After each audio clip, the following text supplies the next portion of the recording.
Amis cynophiles, bonjour et bienvenue dans cette nouvelle vidéo dans laquelle nous allons parler de comment dire « Comment tu t'appelles » en chinois. 你叫什么？你叫什么？ Prononciation. Dans cette prononciation, alors on va voir des choses qui vont compliquer un petit peu plus par rapport aux précédentes leçons. Donc on a ni, ni troisième ton qu'on a vu plusieurs fois déjà dans les leçons précédentes, qui doit plus trop nous poser de problème. Ni, ni. Ensuite on a tiao. Alors le J ici, il se prononce un petit peu comme un DJ, TJ. J, j, j. C'est pas comme un J.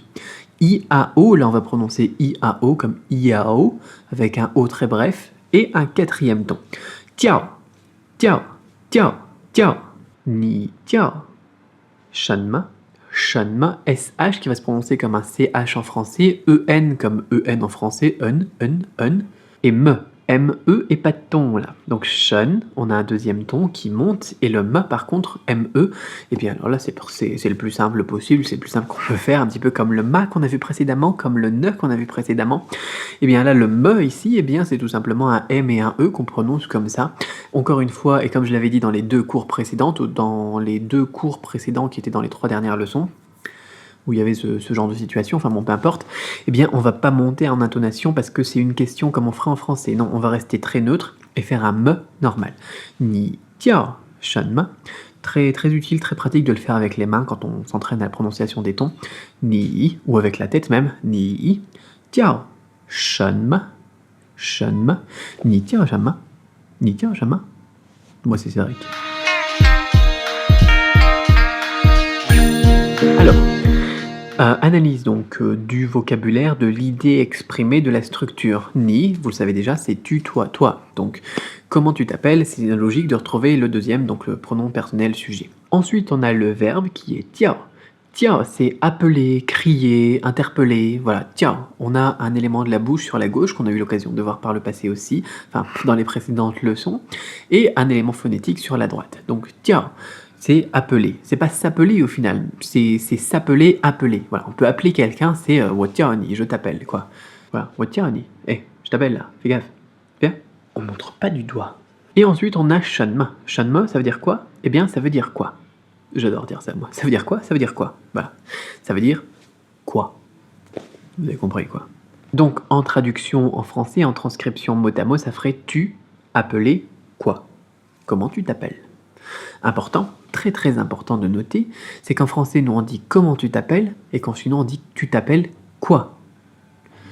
Et il ne faut pas confondre donc quoi et comment, ça sera deux éléments différents en chinois. Donc on dira tu t'appelles quoi, c'est mieux de transcrire donc avec ces mots français là plutôt que de dire comment tu t'appelles. Si vous le notez dans un cahier et que vous prenez donc des notes donc, dans ces cours, en suivant ces cours sur YouTube, surtout notez bien cette transcription, c'est tu t'appelles quoi. Voilà. Parce que sinon vous allez croire, vous allez penser en apprenant que shanma ça veut dire comment, ce qui n'est pas le cas. Très très important. Très très important, c'est une faute que les gens font souvent, mes élèves donc ne le font pas, mais j'ai pu voir ça souvent avec d'autres élèves, notamment quand je faisais passer donc les oraux de bac, etc. La transcription du français vers le chinois, c'est vraiment un problème. J'en ai déjà parlé, je vous ai peut-être saoulé avec ça dans les dernières vidéos, donc je vais pas trop vous embêter aujourd'hui, mais notez-le, c'est important. Alors, dans la vie de tous les jours, c'est quelque chose qui est donc très utile, très très utilisé. Donc, comment tu t'appelles? C'est pas très poli de dire ça, mais en tant que débutant, ça va nous permettre de nous lancer. Voilà, quand on rencontre quelqu'un de notre âge, qu'on va discuter, etc., ou quand on va parler avec des plus jeunes, c'est encore mieux. On peut utiliser cette structure, donc ni tirachama. Généralement, après, quand on va monter en niveau, on va utiliser une autre manière qui est donc quel est votre honorable nom, etc. ou des choses comme ça. Mais pour commencer, c'est très bien, c'est très très bien. Vous allez souvent entendre la phrase aussi ni tirashama means, qui veut dire tu t'appelles quoi? Non. Quel est ton nom, quoi? Comment tu t'appelles? C'est la même chose.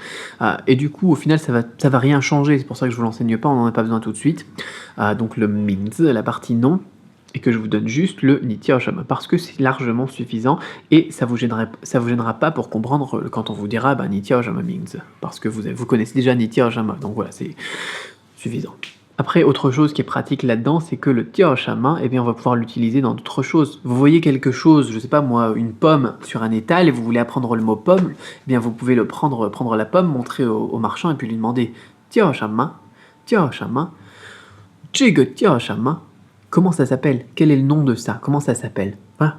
C'est génial, ça vous permet donc d'enrichir déjà votre vocabulaire avec des choses pratiques de votre vie courante, de vos expériences en Chine, qui vont permettre de compléter votre niveau de base en chinois ensuite, et donc vous allez pouvoir progresser très très vite, parce que quand on apprend les bases du chinois courant, plus le vocabulaire qui nous touche personnellement, eh bien on arrive très très rapidement à un niveau bilingue. Voilà, on n'y est pas encore, mais c'est une astuce qui est très pratique. Du coup je vous la donne. Voilà, vous pouvez télécharger le deck Anki, les MP3 de cette leçon et tout ça qui vont vous permettre donc de pratiquer, de réviser, de prononcer, d'apprendre et de mémoriser tout ce qu'on a vu aujourd'hui.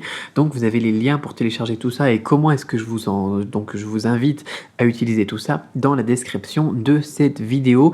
Vous pouvez tout télécharger aujourd'hui, maintenant, tout de suite. Tout est expliqué dans la description. Vous avez aussi un lien dans cette description pour accéder gratuitement à mon livre La crampe du chinois qui reprend bien toutes les leçons qu'on évoque ensemble dans YouTube avec donc pour chaque terme bien le chinois, le pinyin, la transcription des idées, un petit peu comme quand on fait l'analyse là donc des termes.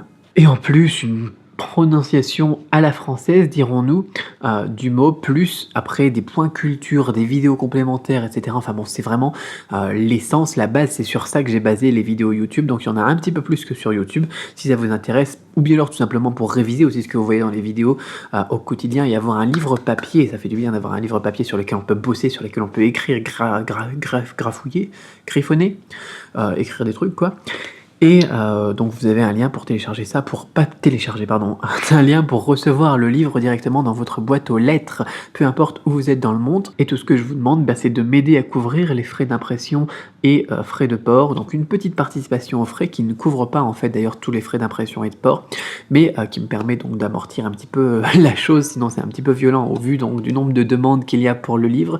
Et ça vous permet donc de l'avoir en moyenne 2 fois, voire 3-4 fois moins cher que si vous le commandiez sur Amazon ou sur lulu.com ou directement à une librairie, etc.